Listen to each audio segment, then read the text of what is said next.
904-YOU or BaptistJax.com. The North Florida TPO is dedicated to transportation planning, funding, clean fuels, and new technologies for a vibrant, resilient, and connected region. More information available at northfloridatpo.com. This is WJCT News 89.9 Jacksonville. Up next, national and local news from NPR and the WJCT News team.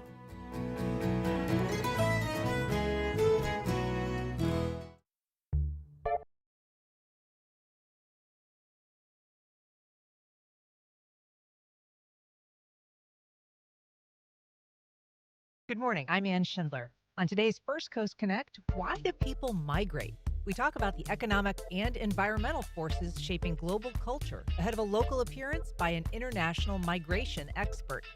Then, bringing orchestral music to local kids. We explore the why behind the Jacksonville Symphony's youth education programs. And a black comedy with just a pinch of cyanide. We preview a local production of the murderous classic Arsenic and Old Lace. Join the conversation. Give us a call at 904-549-2937 or email questions or comments to firstcoastconnect@wjct.org.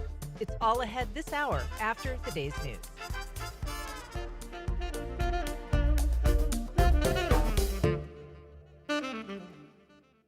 Live from NPR News in Washington, I'm Corva Coleman. President Trump is back in Washington after returning from his quick trip to the Mideast. That's where he celebrated the release of the remaining hostages in Gaza. NPR's Danielle Kurtzleben reports. Trump applauded the deal at the Israeli Knesset. Generations from now, this will be remembered as the moment that everything began to change, and change very much for the better. Like the USA right now, it will be the golden age of Israel and the golden age of the Middle East. Now he goes back to Washington to handle multiple ongoing challenges. The government shutdown has entered its 14th day with no resolution in sight. Trump is also ratcheting up his trade war with China. On Friday, he announced massive new 100% tariffs on Chinese goods. That's in addition to steep tariffs he has already imposed. The trade war has raised prices and hurt U.S. farmers.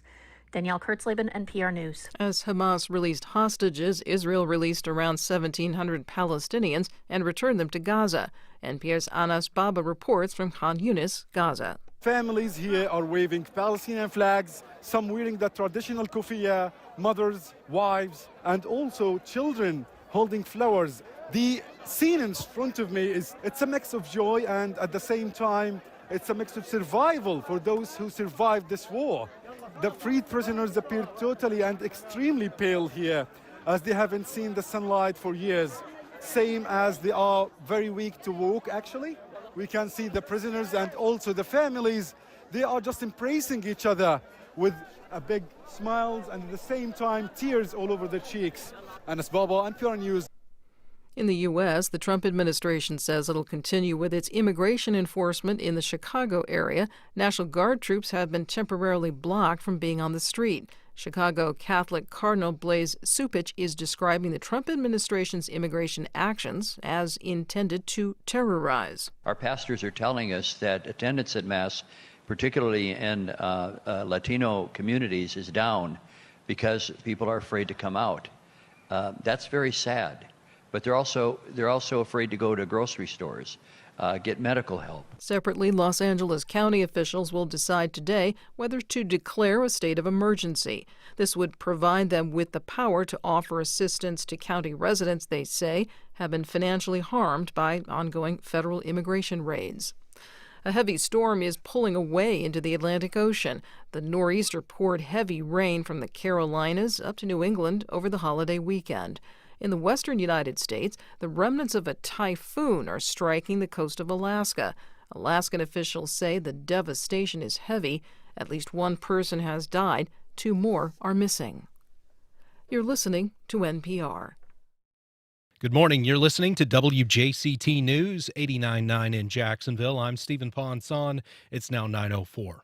The Jacksonville City Council is expected to vote on a resolution today that, if approved, would allow the Duval County School Board to hire its own attorney.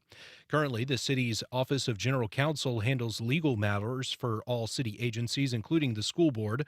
But the school board says it needs its own legal representation to better serve students and make decisions without relying on the city's legal opinions. That, according to a report from News4Jax. If the city council votes to approve this change today, the resolution would be sent to the Duval legislative delegation, and a final decision would then be handled by state lawmakers. This evening's city council meeting starts at 5 p.m. at City Hall in downtown. A woman convicted of helping to organize the hired killing of her son-in-law, who was locked in a bitter custody battle with her daughter, has been sentenced to life in prison without the possibility of parole. A jury convicted Donna Adelson last month for helping in the 2014 shooting death of a Florida State University law professor, Dan Markle, in Tallahassee. Adelson maintained her innocence and described what she says as a miscarriage of justice created in part by a Tallahassee jury that she says was influenced by years of media coverage. I've always respected the law. I've never gotten a parking ticket, but I'm going to prison for a murder I did not commit. The judge overseeing the case interrupted Adelson several times, warning her that her statement lacked remorse and the court could consider that during sentencing. Adelson says she plans to appeal. We'll stay dry today here in Northeast Florida with comfortable temperatures. NPR. Support for NPR comes from NPR stations. Other contributors include Charles Schwab, offering investors choices like full-service wealth management, advice, investing, and trading on Thinkorswim. Learn more at schwab.com. And from the Doris Duke Foundation.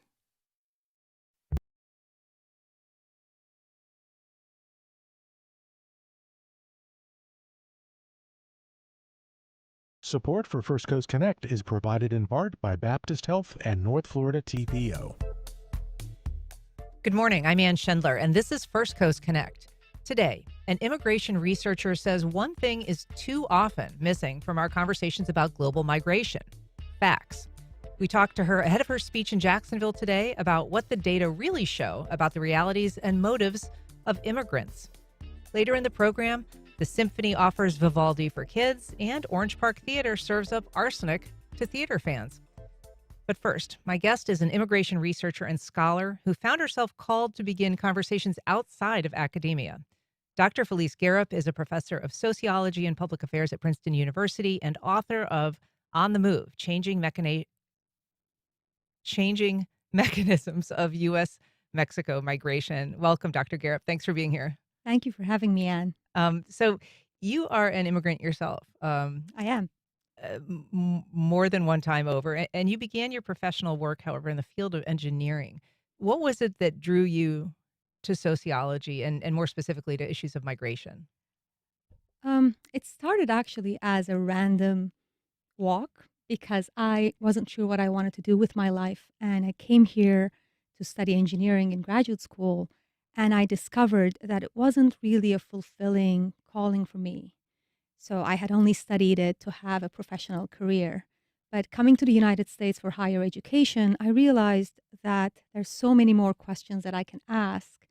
And I took social science classes, and immigration really fascinated me from day one, not just because I'm an immigrant, but I think it's a basic fact of life. It's how humans adapt to changing realities. And I think it also shows us the world that we're living in, the way people are reacting to these changes, be it political, environmental, and economic. So I think it's an infinitely fascinating topic. And so that's how I come to study it. Yeah. And so you're at Princeton now, but you also got your master's at Princeton. And then after that, you were at Harvard for nearly a decade. You were at Cornell for 5 years, and now you're back at Princeton. Can you just sort of give us an overall sense, without making you kind of go back into history too deeply, how has our understanding of migratory patterns for people changed over the centuries in terms of how we accept it, how we regard it, the value that we ascribe to it? Absolutely. So migration has always existed, right? So humans have always migrated to adapt to changing situations. But I mostly focus on the history of migration to the United States. And until recently, the biggest group coming to the United States were people from Mexico. So I study Mexico-U.S. migration primarily because it's the longest and most well documented migration flow in the world, and it gives us a lens to understand migration more broadly. And it also is a setting that has been studied very heavily. There is maybe the biggest data source on migration ever assembled in the world on Mexico-U.S. migration. So I use this kind of data that tracks hundreds of thousands of people over time, over the last 50 years. And what we find when we look at this data, Anne, is really surprising because we tend to think about migrants as a monolithic group, and they're all here to do better. But that actually hides the variation that we see when we look at the data. And we see that migration is not a single story. Even when we look at a single country like Mexico, the reasons people are coming here for are changing all the time. Who's coming here is changing all the time. So I think that's maybe one big lesson that we can take away from this. Migration is always going to be dynamic. It's always going to evolve with the world around it. So any policy that we think about now will likely be irrelevant in the future, will likely not work for everyone in the ways that we expect it to. So it's a much more complex phenomenon, but the way we understand and describe it is very simplistic. So that's where the misalignment is.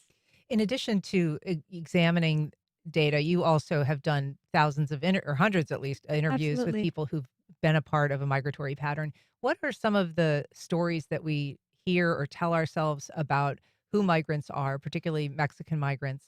And what have you found in terms of how that differs from the reality? Absolutely. So I like hearing personal stories because I'm a migrant myself, and I know my lived experience is very much shaped by who I am and my family. But I also recognize all my decisions happen in a larger context in the world where certain opportunities are available to me. So by talking to people, but also by looking at large scale data, I try to bring these things together. How do personal stories connect to larger patterns? So when we combine these things, here's kind of some of the surprising things I found in Mexico. So, and much of our current assumptions about Mexicans are actually rooted in maybe like 40 years ago, what migration looked like 40 years ago.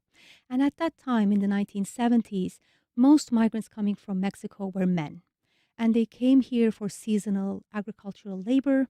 Then they went back and worked their own land. And when they were here, they were picking oranges in California. They were harvesting lettuce in Arizona, and maybe kind of working the cornfields in the Midwest. But migration at the time acted almost like a commute. They would come here, work for a few months, save money, go back. This circularity actually broke down. This rhythm of going back and forth broke down, not just because things changed in Mexico, but the way we approached migration in the United States changed. Beginning in the 1980s, we started to ramp up our border enforcement operations. And the idea was that we were going to regulate migration and we would make it harder for people to cross the border so we would have less of an unauthorized migrant population. So the way it worked out was for some people that meant the end of the journey because they couldn't circulate anymore and they decided to stay back. But for many people, it meant a different decision. They would come here and just stay longer because it would be harder to go back and forth. They just made their duration here longer to make it worth their time. So we did two things with this policy. We discouraged people from coming, but we also discouraged people from leaving. So in the 1980s, other things were happening in Mexico. So the middle class families that were stable until then suddenly found themselves struggling economically because the peso lost its value and prices soared at the same time, jobs disappeared overnight. So even middle-class families started thinking about migration as a strategy to cope with this economic situation. And at that time, the migrant profile also changed. So it was no longer younger adults, but basically children, teenage boys who were coming through our border. And for them, it didn't matter how hard it was to cross. They would try as many times as it took because they were there to help their families. So the logic of migration also changed at the time. So these are the kinds of shifts, and I have more examples, but these are the kinds of shifts that we're seeing with each time period.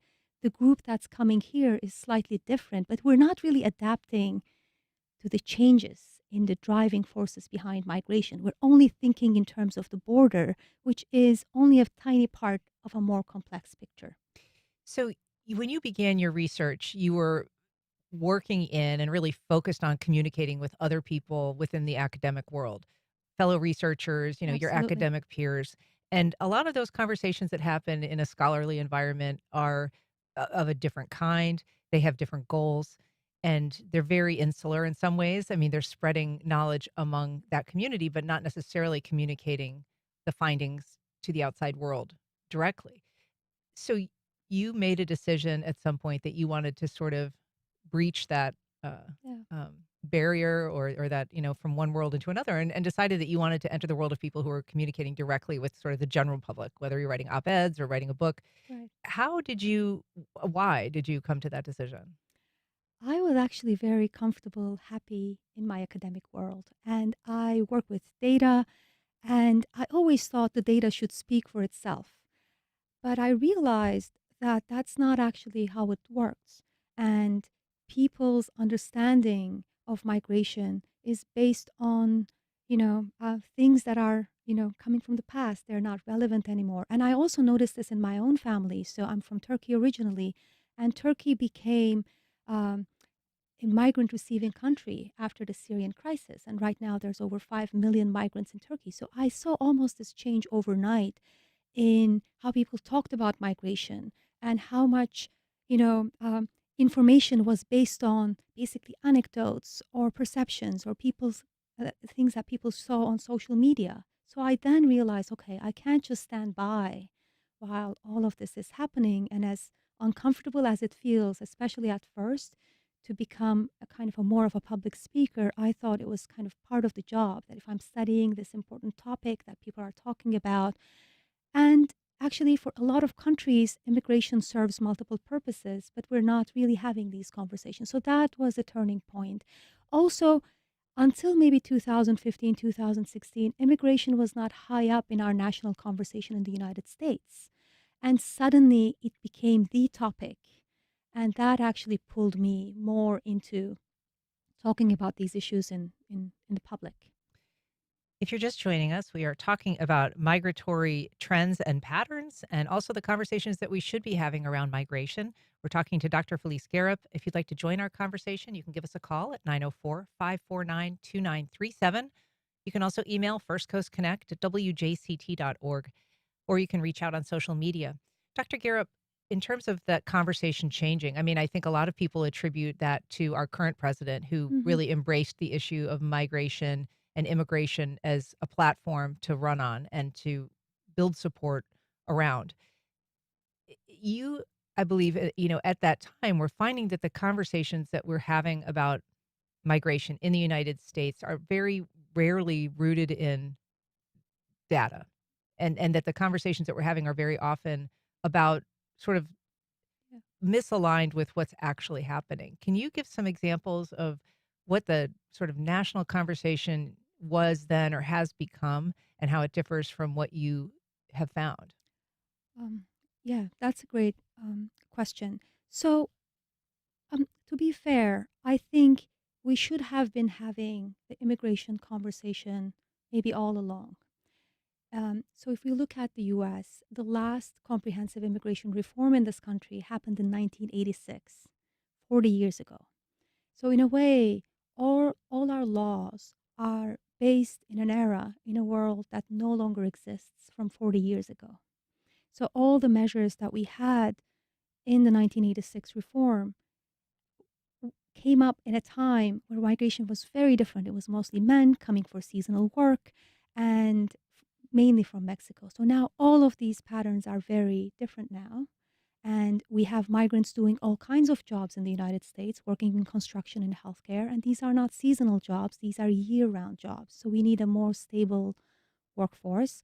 And our migrants are not just coming from Mexico, but from Central America and other regions of the world. So I think we needed to adapt anyway. We needed to kind of have this conversation about what our goals are as a country, what are the economic needs, what are the values that we stand by.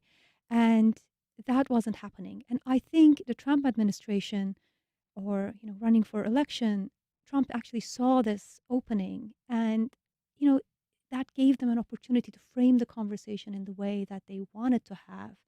And then suddenly people realized, yes, immigration is an issue and we should be having a conversation about this. But then the information that we're hearing, it's all about the border, it's all about unauthorized migration.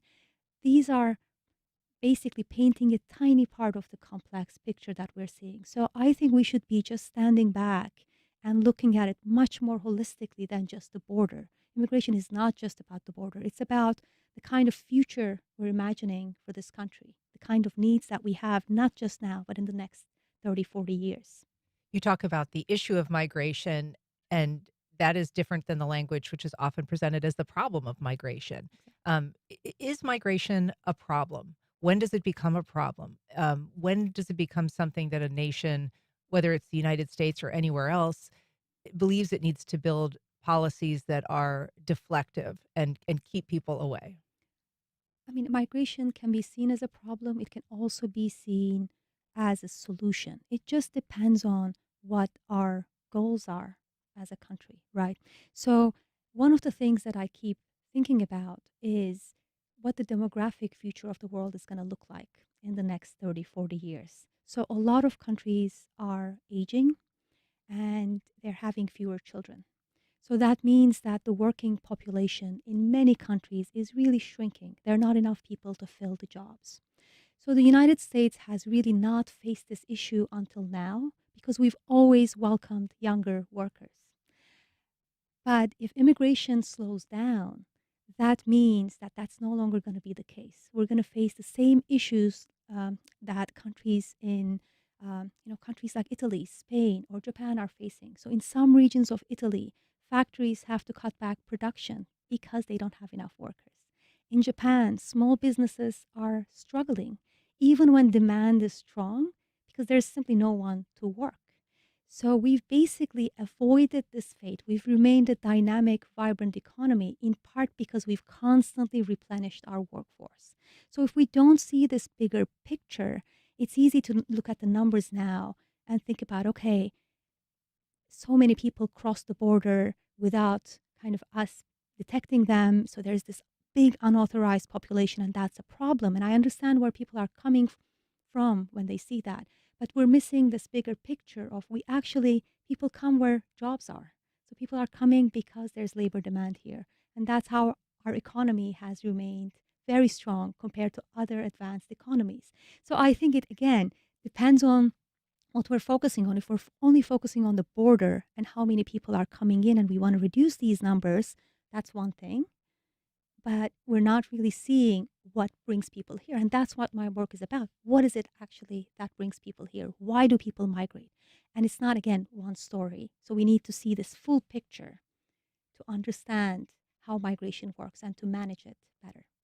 It's interesting, earlier you were talking about, how a quote unquote secure border, like a more prohibitive border, a border wall, changed migration in ways that perhaps were not anticipated, in terms of, rather than, allowing for a cyclical migration, it actually perhaps brought more permanent migrants into the country and prevented them from leaving, in a way reinforcing the quote problem Right.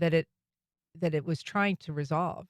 Exactly. And it comes back to our trying to fit all migrants into one box. So we're not seeing the variation in the reasons that bring people here. And at the time, before our border measures, people's goals from Mexico were not necessarily to settle in the United States. It made more sense for them to earn their money here and spend it back home. The money went a long way if you spent it in Mexico. But then when you kind of make the border more secure, then that changes that calculation, right?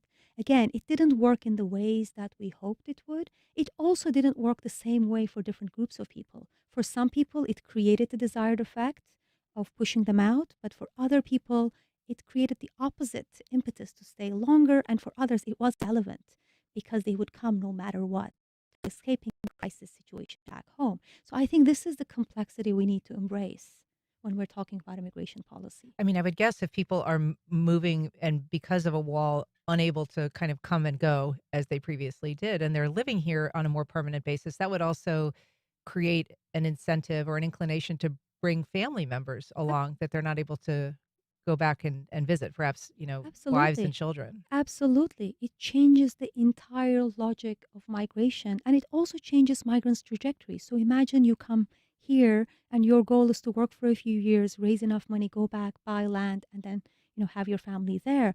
The living standards are going to be much higher than if you bring your entire family here. Now you have to pay for rent, you have to pay for cost of living here, and then the entire logic of migration has really shifted. So this is why we need to understand what's driving people to come to the United States.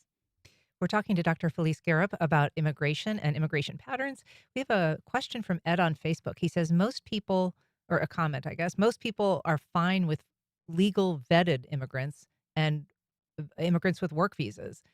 It is the illegal undocumented that is the problem. This is not just the way the American people see it, but the rest of the world who also has problems with undocumented immigrants. That's right. This is not undocumented migration is not just an issue in the United States. Most European countries have a certain share of undocumented immigrants, maybe 1 in 10 in Southern Europe, for example. So that's right. I think I agree that we need a more regulated system. The misalignment comes from the fact that even when people come in without documents, they're able to work here. It means that they're meeting a demand that we're really not acknowledging. Mm-hmm. And I think if we wanted to regulate this system better, maybe increasing temporary visas available to people would really help. And that would actually solve the issue of not wanting to go back because you don't know if you want to come back, you can come back in. So if people know that they can get this temporary visa year in and year out, that also eases the decision-making process. And it's easier for people to come here, work, collect the money and go back home. So I think we just need to make these two things align, the economic realities and then, the limited nature of our visa programs. Here in Florida, we've been hearing that there are going to be some dire impacts about, a crackdown on immigration, whether it's the agricultural world or, home construction or, care facilities of one kind or another. Do we know yet whether that is happening? What the impacts we're seeing, are so far? So I'm really not an expert on immigration enforcement actions, and maybe like most of us, I kind of find it quite confusing to follow the news day in and day out. A lot of things are happening at the same time. But what I do find is that migration always responds to change, be it economic, policy, or political. So, and migrants are here because of the labor demand, mainly because they find these jobs. And in Florida, actually, is maybe gives us a preview of what's going to happen in the rest of the country because Florida has very high shares of immigrants. So I think 22% of Floridians are foreign born. So this is more than the national average of 14%. Miami is maybe the highest share of foreign born in the country. Jacksonville, the numbers are smaller, but it's still 1 in 10 residents is an immigrant. And Florida is also older than the rest of the country. There's a lot of retirees here, and immigrants actually fill this critical gap in the workforce. So they cover, construction, they cover agriculture, they cover the health sector, they cover care needs of the retirees in their homes. So if immigration is restricted, and it has also low unemployment rate, it means that there is not enough native workers to cover these jobs. So basically, Florida is going to feel the pinch of this more than other places. But I think if we continue in this kind of more restrictive path, it's going to be a preview of what's going to happen in the rest of the country because we're so dependent on immigrant labor in many sectors, and there simply aren't enough native-born workers to work in the specific jobs in which we have a need. We talked about writing for academia versus, writing for the general public. Can you explain, though, how the conversation that's happening, sort of in the general news media or the general world of policy can impact how academics are doing their research in terms of what the priorities are, what kind of funding mechanisms there are for certain kinds of research? I mean, what is the dynamic as it plays back into the world of research?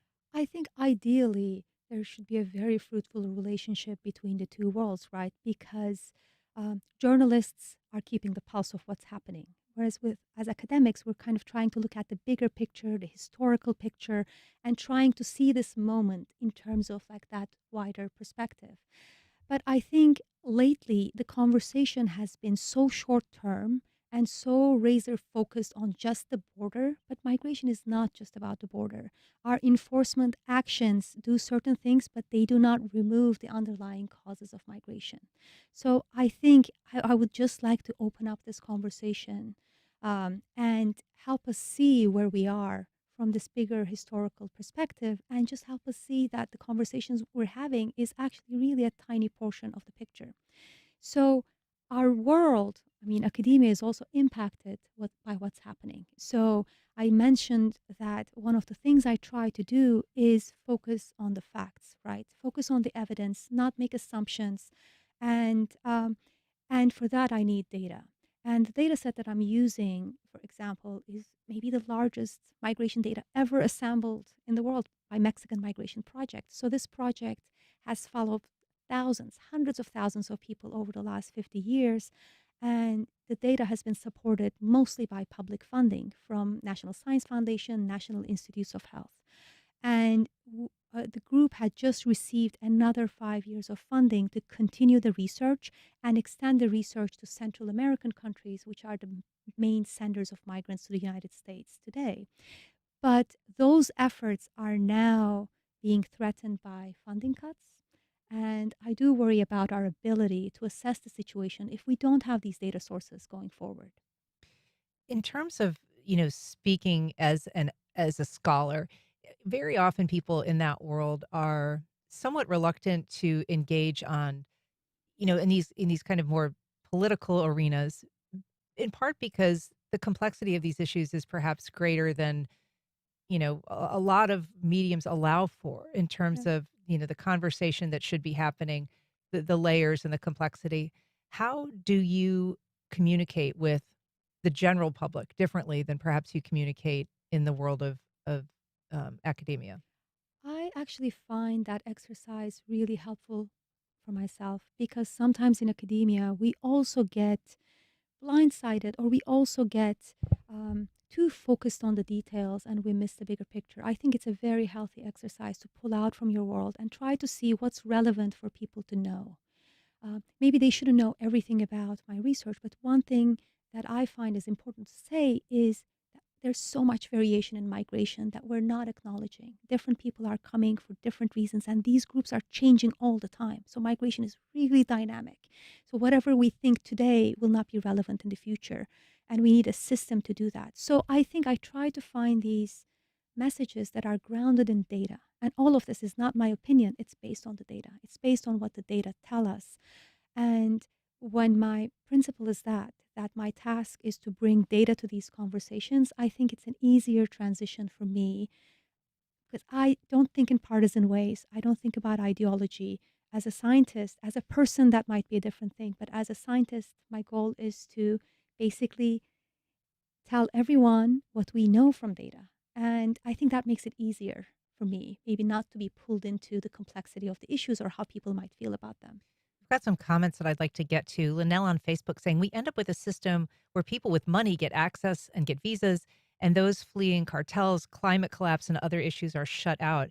We certainly should touch on the issue of climate as it pertains to migration, because that is obviously a discussion that has been ongoing, but is really only getting more impacted, I guess. Absolutely. So that's a great point. I think, just as a side comment, we tend to favor high-skilled migrants whose access to visas is easier. But like I said, a lot of the jobs in which we need more people are not these high-skilled jobs, are not only these high-skilled jobs. We also have needs in the low-skill sector, which are very hard to fill with, the native-born population. So I think that's a great point that our listener made. In terms of climate, I think there are many factors that affect migration, and climate is becoming a big one. And in my own research, we've looked at how droughts in the past have impacted migration out of Mexico. And what I find is really interesting and surprising to some degree.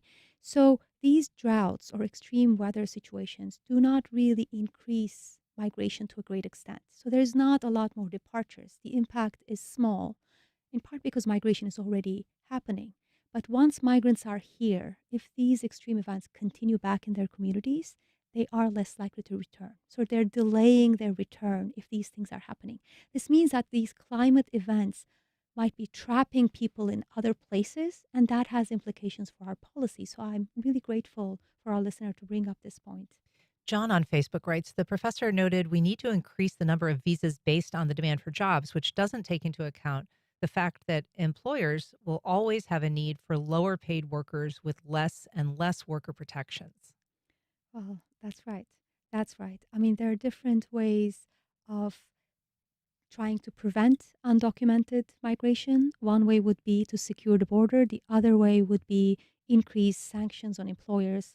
And we have a system called E-Verify that requires employers to verify the status of their workers, but this system does not work in a flawless way. So I think we need to find ways of squaring these two things, maybe kind of increasing visas, but also encouraging employers to use the regular paths, not the irregular ones. And then just briefly, I do want to get to one more comment because we're going to have to wrap. But Ricardo said, commenting on what Ed said, he said, people are okay with legal immigration, but not illegal.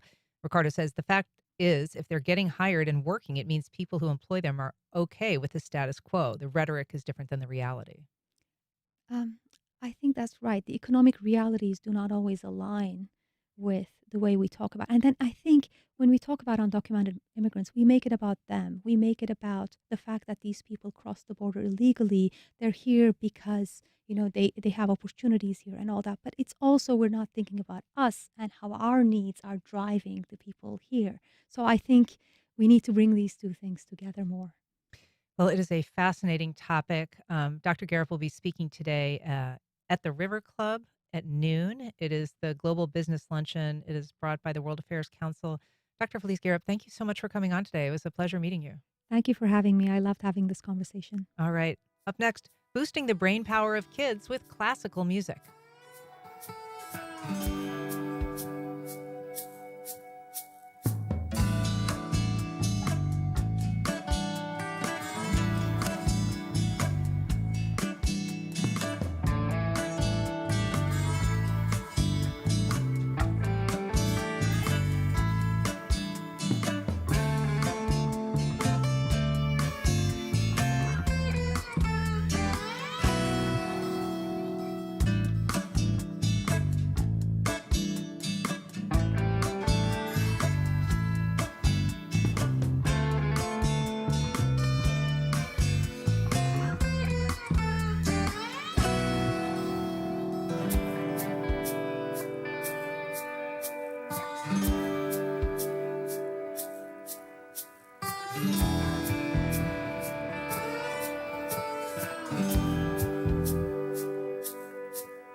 Welcome back. Well, the Jacksonville Symphony's season is underway with some Mozart and Tchaikovsky queued up for the adults this weekend.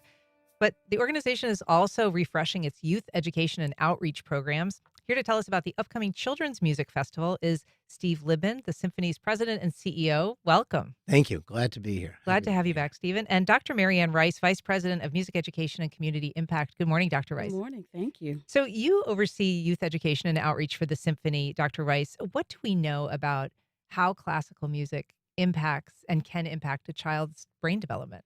Well, classical music involves just getting students energized, building vocabulary, connecting math skills, social emotional learning, and it's just a all-inclusive growth mindset of creating a positive environment for students. Mm-hmm. And we often hear about, people who are pregnant sort of listening to classical music in utero and, doing that because they understand that it can be good for the growth. And, but I mean, after a child is born, there has been some research showing, some very specific and tangible benefits, including MRIs that show, how a child's brain can change. but also, helping kids take tests better, focus on homework, become less emotionally, you know, volatile, perhaps. So, do you, in your programming and in your outreach, do you kind of communicate that with the adults in the room about ways that it can actually have a good impact on their kids? Yes, I know for me as a mother, I grew up listening to music, and my children, when I had my children, I all constantly played music, and you can tell when you listen to music, it brings those endorphins. It makes peaceful uh, time, and also makes children happy. It makes adults happy. So it's just everything about music entices and brings a positive environment of what we're learning, of how we feel. I myself listen to music based on how I'm feeling. If I'm happy, I may put on some Earth, Wind, and Fire. Well, I guess should make you It happier. makes me happy, yes, if I want to sing a song. So I just think music itself, and of course classical music, it encompasses everything about our social emotional well-being, and it creates a positive environment for us to thrive. Stephen, listening to classical music is one thing. What is the difference when it comes to seeing it performed live, or in some cases, just being able to get some hands on to instruments and to have an understanding of how they work and how they make music? Sure. Thanks, Ann. Great question. I think when you're in the concert hall itself, the experience is transformational. And it is the difference between, say, reading a play and actually going to the theater and experiencing the raw emotional power. And the same thing happens with listening to classical music or jazz or Earth, Wind, and Fire. If you're one of our students or any member of the community who's younger, and you're in the audience, you are just watching these incredibly talented artists take pieces of wood and brass and transform that into magical sounds. And it does increase endorphins. I think it creates this. It not only is a transformational experience that's created, but it's something that you will remember and take with you for the rest of your life. I can remember certain moments, whether it was theater or dance or music, when I was just not only transformed, but it made a lasting impression on me. With our students in the Jacksonville Symphony Youth Orchestra, they not only learn everything Dr. Rice was referencing, but we teach them life-enhancing skills. They learn collaboration, cooperation, practice, show up on time, self-discipline, and those carry them through the rest of their life. So we're confident that helps. And I think we're now reaching, 60,000 students a year. So we are positively impacting 60,000 young lives every year. How does that play into just the overall goals of the symphony? I mean, why is it important? Why do you care about whether kids are listening to, getting engaged in classical music? That's a great question. We care because we feel a responsibility to introduce the joy of this great music to the youth of this region, and some of them may enroll in our school at the Jacksonville Symphony Youth Orchestra, and some of those, a small percentage, will go on to a career in professional music, which is great. Most of them won't, but they will become lifelong fans of this great art. So one of the reasons we do it is to create new patrons going forward. It used to be when I was in school that the public schools did that. When I was in school, a little older, every classroom had a piano. That's not the case now. So we, the Jacksonville Symphony, sort of have taken over that responsibility. And by introducing the joy of classical music and all music to students, we create lifelong patrons. And I know that it works. I'm an example of how an education program can create a lifelong enjoyment in the arts. When I was growing up in Rhode Island, a theater company there called the Trinity Repertory Company created a youth education program called Project Discovery. And when I was in ninth grade through 12th grade, we saw every play that this theater company produced, every single play. We were bused there to see it. And I can tell you that had a huge, transformational experience for me, because then I then went on to a career in the arts. But they've done research, as we have done research, that shows a significant percentage of these patrons do go on to support the arts in the future. Yeah. And you talked about the youth orchestra. So that is one initiative of the symphony, and that is, for students who are musicians and they're taking lessons and they're, honing their skills. The music festival that's upcoming next weekend is more focused on a broader audience. Not You don't necessarily have to have a musical background. In fact, you're urging kids as young as 6 to As come young to as this. 6. No, this is a family event for children between the ages of 6 and up to 12 years old, for parents. It's a time for families to come and relax and enjoy the symphony and have an interactive experience. You start with the symphony with Vivaldi's Ring of Mystery, a fantastic concert.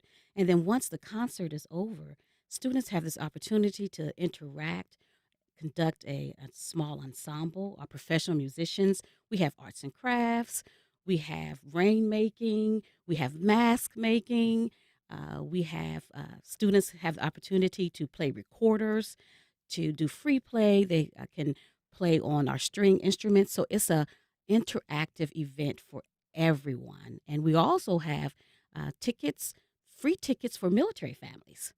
So they can come and enjoy. And this Vivaldi performance, the Ring of Mystery, it is, in some ways kind of a good entry level because it's not just music. It is a theater production. There's a story about a young girl, and so in some ways, while it introduces many pieces of Vivaldi's, classics that people will recognize, um, it is also something that is maybe more accessible. It is, and I like to think of it as a former educator myself. So I like to think of recreating an environment that will enable students to get involved through all their senses. So they get to hear it, they get to see it, they get to interact with the acting, and they get to be a part of it. And then they have those tactile experiences of making the arts and crafts, the tactile experience of picking up a violin and trying to play it, learning the first strings, or then they have the experience of picking up that recorder. What does that sound like? So it's a all inclusive, creating a sensory environment for all students. And I think that's wonderful. Your musicians with the symphony also, especially with the youth orchestra, but they do participate in some of these youth events. They do. What does it bring to them to kind of have that opportunity to teach and interact with young people? I know they tell me it brings them great joy. Last year, when Dr. Rice created this opportunity after the concert for young people to get up and conduct some of our musicians, what a magical experience. I mean, there they were in front of these musicians. And the musicians told me later they absolutely loved that opportunity because they knew that there was that magic moment taking place between this 6-year-old and these musicians. And they were conducting, musicians were playing, and the students came away thinking, wow, look at what I accomplished. But the musicians, they understand how important it is to create this connection with young people. And I really applaud our musicians for deeply understanding it and wanting to participate with Dr. Rice at the big music festival that she created. This was her idea. Oh, was that right? Kind of, sort of. Kind of, sort of. So the music festival is on October 26th at 3 p.m. And that is the event that is, kind of open to all. The youth orchestra is something that children audition for. And then they have these scheduled performances, including like a holiday concert that they put together.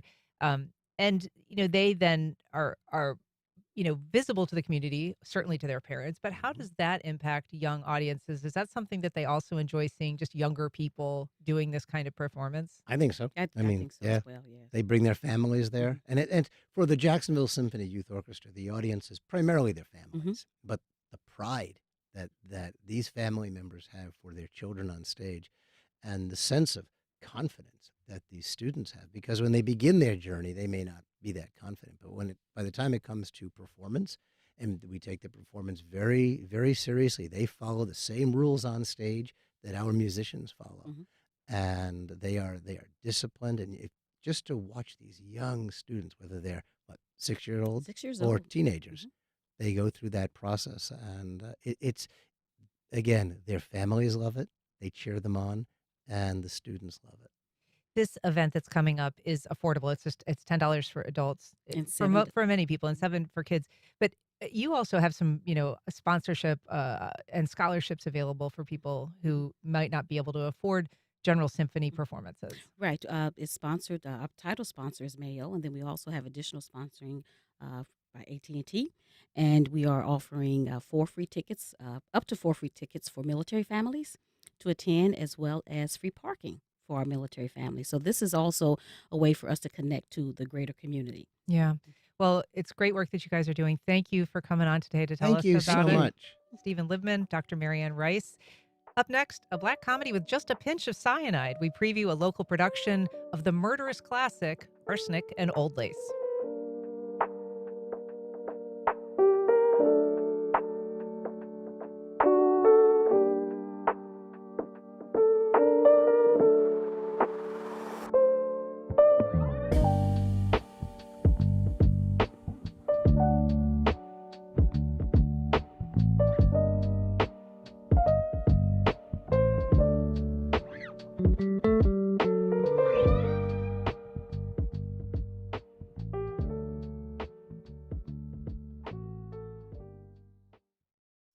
Ten Across presents Convergence, October 22nd and 23rd at the Hyatt Riverfront in Jacksonville. Leaders will discuss infrastructure, climate, and insurability. Features a conversation with Mayor Deegan. Registration at 10across.org/events. That's 10across.org/events.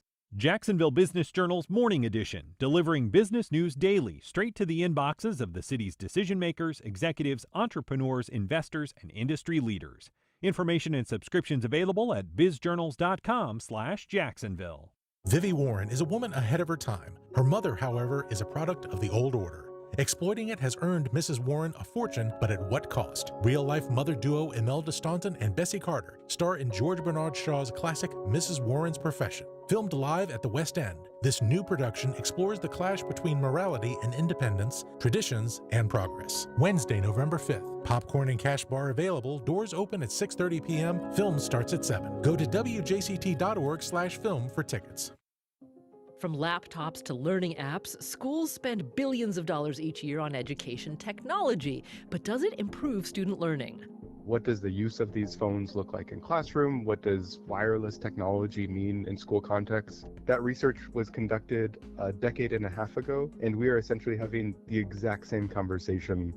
That's on the next On Point. Today at 11 on WJCT News 89.9. As the U.S. approaches its 250th year as a country, our system of government faces a level of stress not seen in decades. What can we learn by looking back to the very beginning? A new project from The Atlantic looks at the ideals of the American Revolution, how we have and haven't lived up to those ideals, and where the U.S. could go now. That's next time on 1A. Today, starting at 10 on WJCT News 89.9.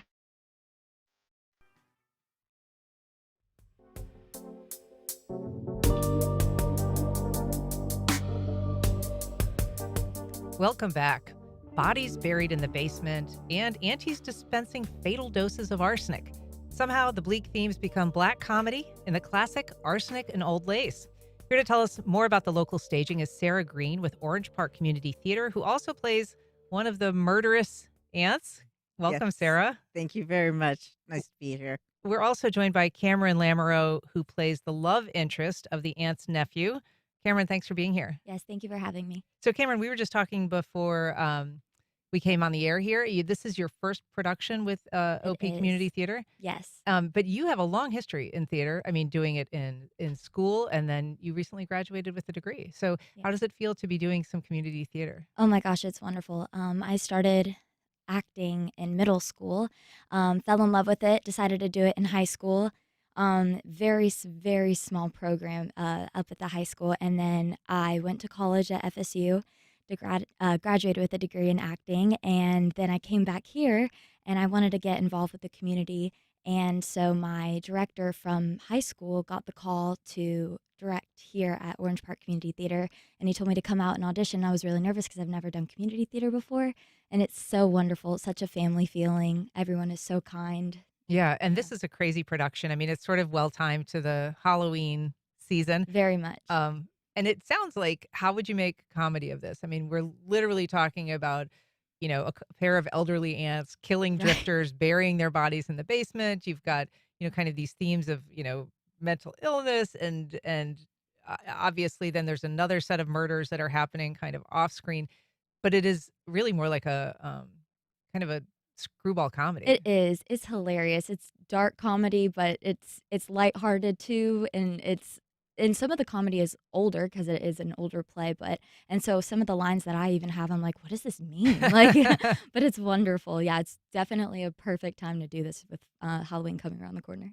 Sarah, this is a play a lot of people will maybe best remember as a film. It was a Frank Capra movie. It starred Cary Grant. It was, very successful. And what a lot of people don't realize is that the stage show came first back in 1941, and touring, the U.S. tour included Marion Ross from Happy Days and Jean Stapleton Oh, from wow. All in the Family. No kidding. So, as the sisters. Okay. So, And yes, you're one of the sisters. I am playing one of the sisters. I am playing technically the elder sister, Abby. Uh-huh. And it is just so much fun. And yes, it's dark comedy. It's the comedy where it's a theme where you feel like you shouldn't laugh, but you really need to just let out that guffaw because it is just so situational about everything. And even though it was written so long ago, it's a theme about family and your crazy family members that you really don't want to talk about. You'd rather keep them in the closet. And it makes your family at home seem so much more normal. I mean, you play a serial killer, not to put too fine a point on it, but you are approaching it in your character is as an act of mercy. It is not something that you're doing in a vindictive way. You're actually doing it with your sister because you think that you're bringing. It isn't mercy. It's a kindness. Yeah, right.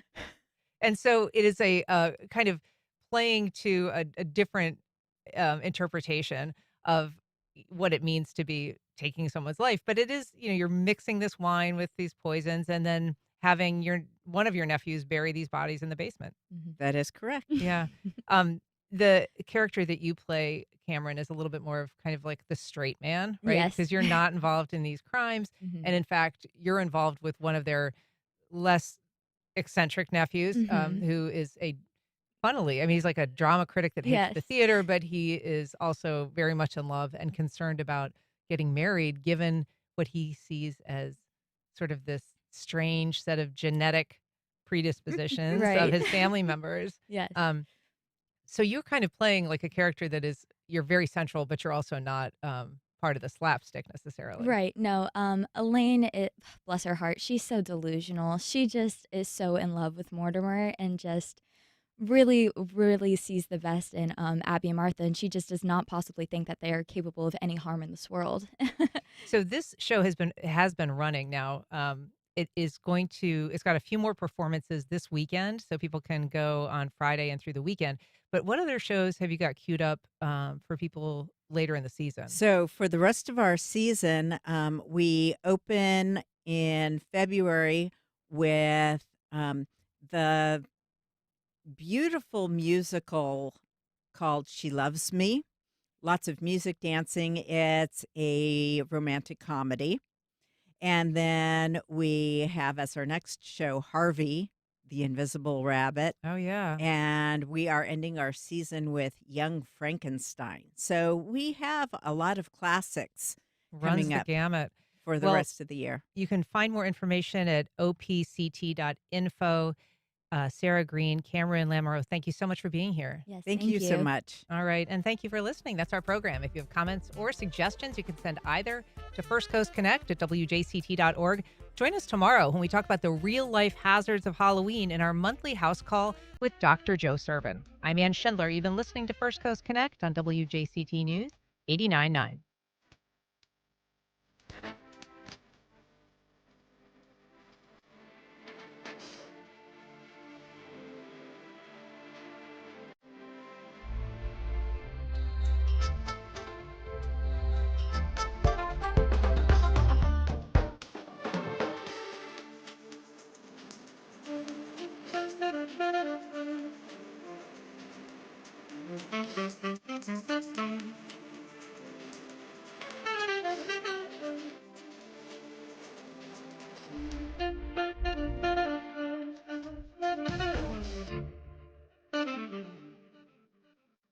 Support for First Coast Connect is provided by Baptist Health and the North Florida TPO.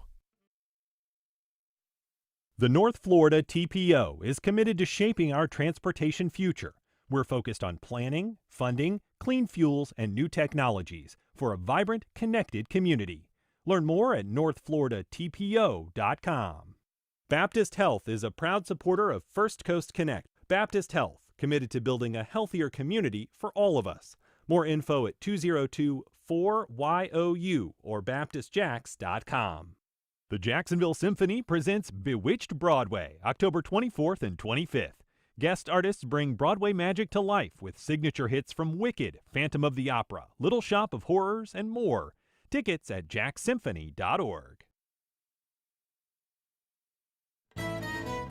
This is WJCT News 89.9 Jacksonville. Up next, national and local news from NPR and the WJCT News team.